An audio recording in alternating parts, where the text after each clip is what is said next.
How you going, kids? My name's Ben, you're watching Scott's Garage. We're here at Summernats 23, 6th of January. It's about 10 past 10 at night, so I'm here with Charlie. He's brought in his girls, caught a little bit of an eye, and we thought we'd pull him up to say good day and find out a little bit more about it. Charlie, how you going? Welcome to Scott's Garage. Mate. Nice to meet you.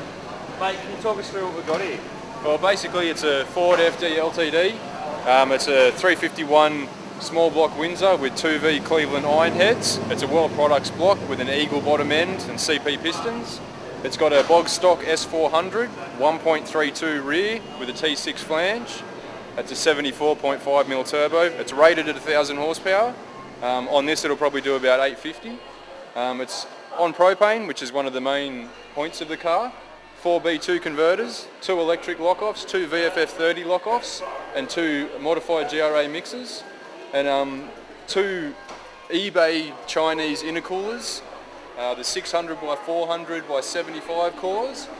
They actually flow quite a lot, and 2 of them makes up for the fact that they're from China.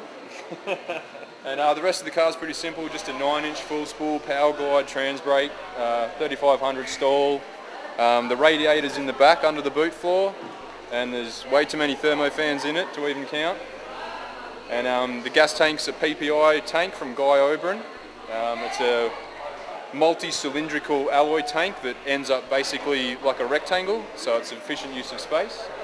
And it's a pretty basic motor, this one, and I'm hoping that it'll sort of make about 800 horsepower.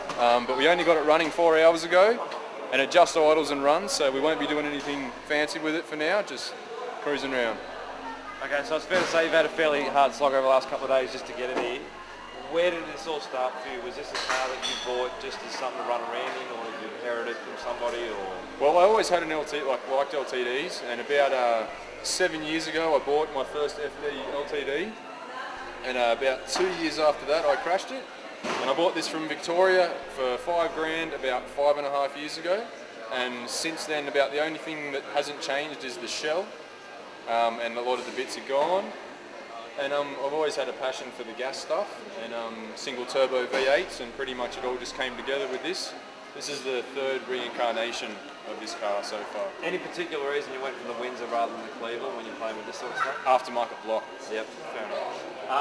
Okay, sort of the basic sort of stuff we're running down on is what sort of static compression are you running? 8.5 to 1. And how much boost are you cramming into it at the moment? At the moment, well, I haven't had it on boost yet. All we did was see that it would spool the turbo up, and it turned the tyres pretty easy, and that's all it's done. It's got a 15-pound spring in the wastegate, so I'll probably see about 14 pounds. So it's fair to say with only 4 hours running on it, you've only done all the time, you've barely ever bent the rings into the block.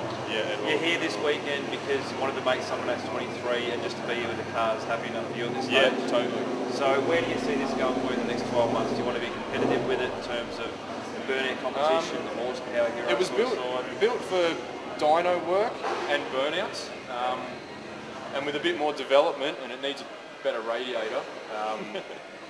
Yeah, I hope to sort of make a lot of power with it on gas. Excellent. And the main thing holding it back is the 2V heads, being iron and Clevo old school Clevo. That's the main thing holding it back. But the bottom end is good for about 1150. Yep. So do you see yourself going somewhere more to an aluminium 4V or even locally made aluminium 3V? Probably. There's a bunch of heads in the States. What are they called? CFE. Yes. Yeah, I'll probably get a set of them. Okay, yeah. So it'll be staying as it is, and when I can afford to, I'll be going to CFE top end and put a Super Thumper on it. Okay, fantastic. And sort of step it up from there and just see how it goes. Excellent. Well, Charlie, thank you very much for your time. No worries, my pleasure. Appreciate talking to you. Check out the website. Yeah, turbo351.com. Pretty easy to remember for you Ford fans. Ford turbo manifolds and V8s and turbos.